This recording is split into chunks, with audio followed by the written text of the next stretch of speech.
challenge ko kagabi, o magpa-interview ka sa akin. Hindi kita mumurahin. Buha ka ng inanga, ngayon buburahin kita.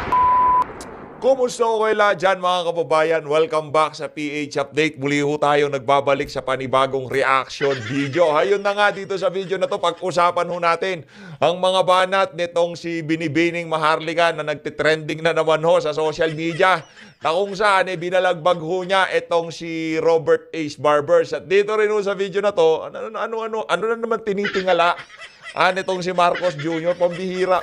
Bigla ngayon, engineer ka na din. Bigla ngayon, eksperto ka na din sa mga tulay. Ibang klase naman ho yan. Ang daming dapat pagkaabalahan, ang pinagkakaabalahan mo, yung bumagsak na tulay na yan. Okay na yan, wala po, tapos na yun, nangyari na yung nangyari. Panagutin yung mga dapat panagutin, pero para bumisita pa dyan ng presidente, sa tingin ho natin, ano na yan,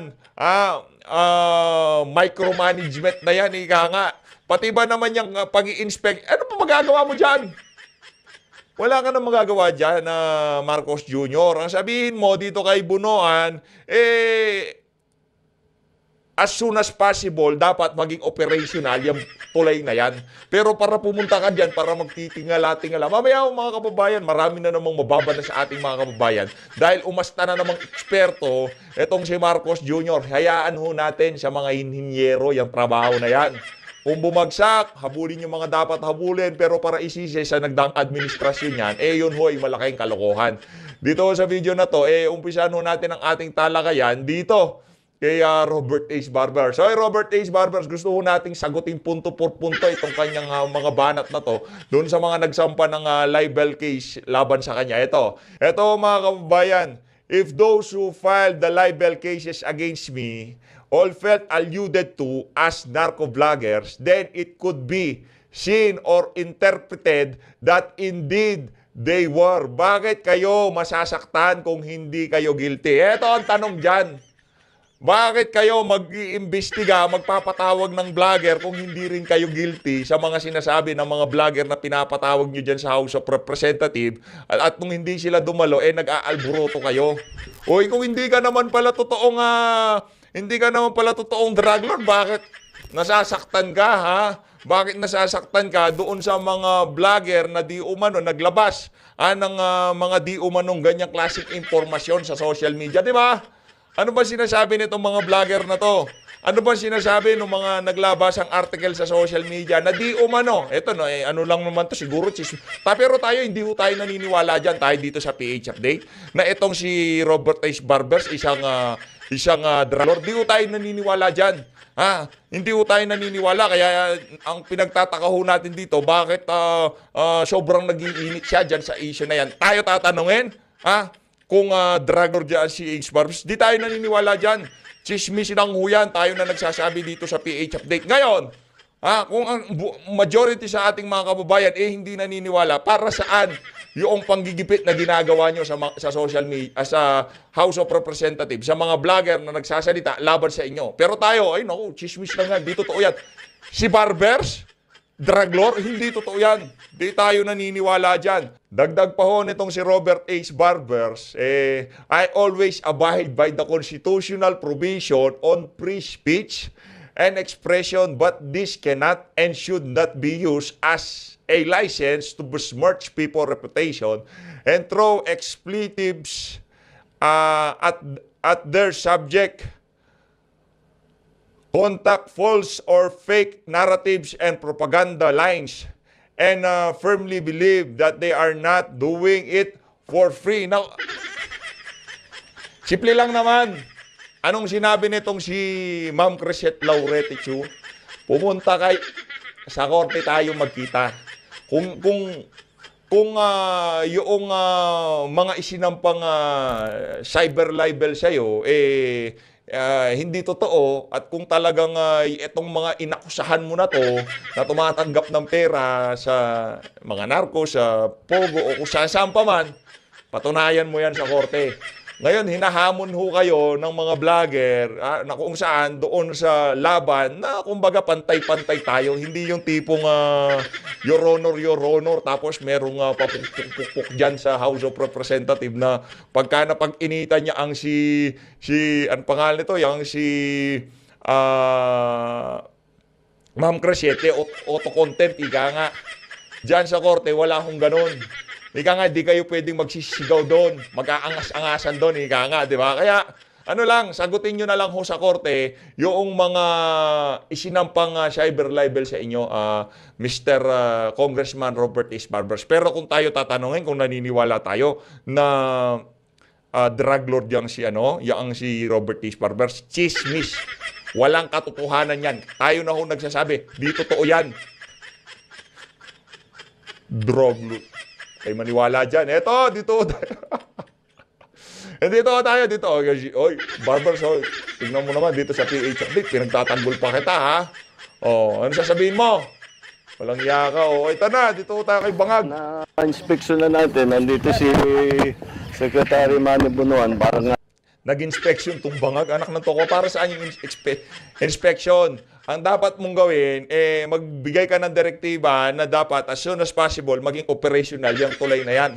Baka pagka nag-uulan na naman, nagbababaha na naman, kailangan yung tulay na yan. Nakita ko natin na parang ano yan para pagka bumabaha, dire-diretso ang daloy ng trapiko. Ngayon, dahil sa pagpa-photo ops mo na yan, maaantala ang rehabilitasyon o maaantala ang renovasyon diyan sa ano na yan, diyan sa tulay na yan, di ba? explain kung ano yung nangyari dito. Ang ending nito, ang pulot-dulo nito, design flaw. It is a design flaw. Mali yung design. Ang history kasi nito, dapat ang funding nito was supposed to be, ang project cost nito is 1.8 billion. So binawasan to under 1 billion para makamura. Ayan, inayos ngayon, ginawa ngayon yung detailed design. Design is really weak. Dahil kung tutusin ninyo, Design is... Ang nakikita lang naming weak dito, ang pamumuno mo, Brad. Pero yung mga yan refleksyon ng isang bangag na pamumuno. Pati tulay, nagre-resign dahil sa kapalpakan ng bus. Pati tulay, di kinakaya yung mga kabalbalan nitong si Marcos Jr. Nagbabaksakan This is supposed to be a suspension bridge, nakasabit. Ganyan yung arko na ganyan, tapos yung bridge, Baka tama lang yan ng pulburon, Brad. Ibigay mo na sa mga engineer, yung usapin na yan. Wag na ho kayong may extra pa kayo Yung tipong lahat na lang alam. Ganyan ho yung mga mga bangag. Naku. Kahit madaling araw, mantakin nyo gawang electric fan, gumagana ng electric fan, sinusubukan nilang ayusin. Walang problemang electric fan. Di ba? Ganyan ho sila. Anak ng toko. Suportado ng kable. Ito lang ang suspension bridge na nakita ko sa buong mundo na hindi kable. At yan na mismo ang bumigay. Ayan. Diyan bumigay yung bakal. Kung kable yan, hindi dapat bumigay yan. Tapos yung pag-anchor ng support, tignan niyo, doon lang sa baba. Dapat sa taas yan hanggang sa taas para hanggang sa taas para yung buong ito ang nagsusupport sa kanya. Yan Galing ano lang ibang klase. Ano na naman bang flavor ng pulburo ng tinira mo? Bakit ano na naman bang trip yan? Yung bakal na nakikita niyo at saka yung semento. Yan lang ang nagsusupport doon sa buong tulay. So, mahina talaga ang design dito. And so, ano gagawin natin? Alam ko na. Kailangan munang magsalita at ipakita na talagang nasira may problema dito. So, sino dapat sisihin natin? Yan yung mga leader na imbis na gawan ng solusyon, ang uunahin ho nila kung sino ang masisisi nila. Yung si Marcos Jr., di dapat maging presidente yan Wala ho siyang kakayahan. Weak leader ho talaga. Tama si dating Pangulong Rodrigo Duterte. Ngayon, nabudol na kung nabudol. Nandun na nandiyan na tayo 31 million na Pilipino binudol nitong walang niyang presidente na to. Kaya kung isa siya nabudol, nakikita niyo mga kakulangan ng administrasyon na to. Pagka hindi pa kayo nagsasalita, nabudol na kayo, meron ho tayong problema dito. Hindi natin Kailangan malaking nung una pa nga ang ginagawa ito kasi naging umabot 900 million natin yung original na budget. Umabot ng 1.2 dahil nag-refit. Bakit nag-refit? Nung nagko-construction pa lang may nakita na gumagalaw na mahina. Kaya kailangan balikan at refit.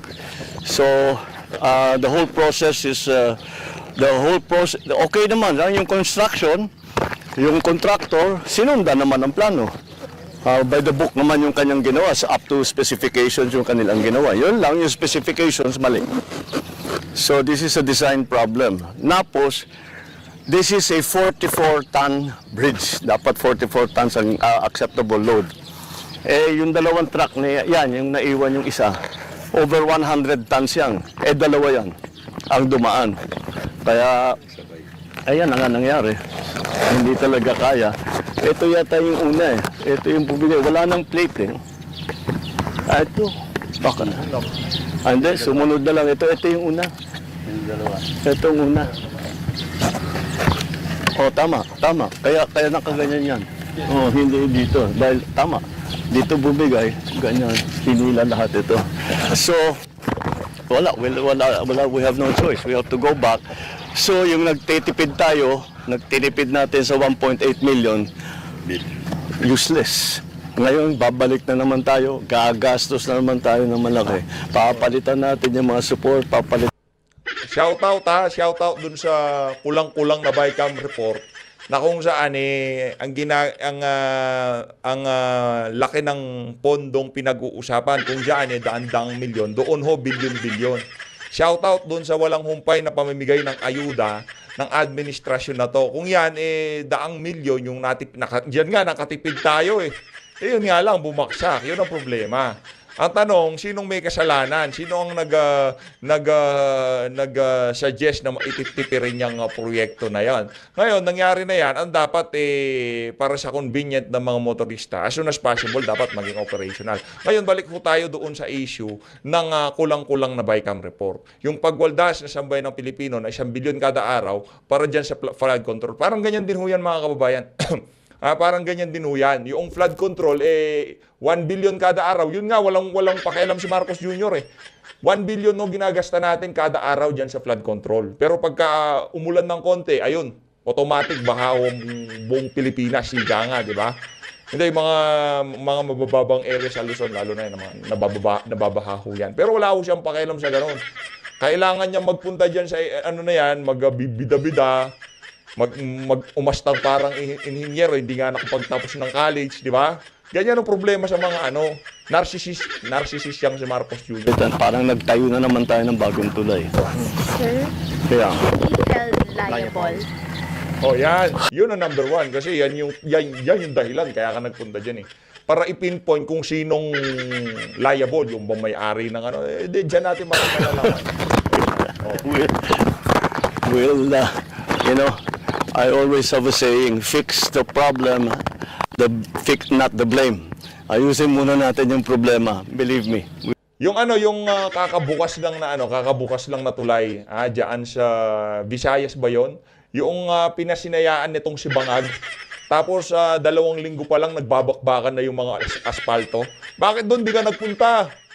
Bakit dyan mabilis pa sa alas 4, nandiyan ka? Di ka naman namin kailangan dyan We will find out who is responsible. Who is responsible is basically who made the design. Because their design was poor. Look what happened. And then also, those trucks should never have been on the bridge. So, sino liable dyan? Province. Hindi national to national Yeah, we Sabayan hindi kami dyan liable. have to be more careful about monitoring yung mga load. Kasi ganda ng problema. Kung 44 tons ang sinasabi, sasakyan mo ng 200 plus tons, medyo hindi nakakapagtaka na ganito ang mangyayari. Ayun na nga mga kababayan, naglabas lang ho ng saloobin itong si Supot dyan sa dyan sa bridge na yan. Pero ano ho bang nangyari? Okay, nakabisita dyan si Marcos Jr. Tapos, para saan? Diba? Ay, si Tatay Digong, wala ho siyang mga ganyang kaartihan, no? DOTR o DS, ano nga kasi sa construction. DPWH, birahin nyo na yan. Ang tao pupunta dyan, daming problema. Ang daming krimen, daming bangag, ang daming, di ba? Ang daming problema ng Pilipinas. Yan tulay na yan. Ilan ba dumadaan dyan araw-araw? Ang problema, nagugutom, daming naghihirap, walang trabaho. Yun ang problema. Pero yan tulay na yan, ako. Marami lang maaabala, meron naman daan sa baba, nakita natin. Marami lang maaabala, marami lang kumbaga pagka lumubog, hindi gumana yung mga flood control, yung daan, yung existing daan, bago itay yung daan na yan, lulubog yun sa baha, lulubog yun sa tubig. Ngayon wala akong dadaanan, doon magiging perwisyo. Kaya dapat bago pa dumating ang baha, Marcos Jr., ayusin nyo na ho yan. Dahil sigurado, pagka hindi nakadaan dyan yung ating mga kababayan, wala nang iba sisisihin kundi ikaw. Diba? Nandiyan na nakikita na natin eh. Pero imbis na dapat decente mano ginawa nyo, nagpa-photo ops pa kayo. Mga walang yata talaga itong mga bangag na to. Ito tayo kay Binibining Maharlika.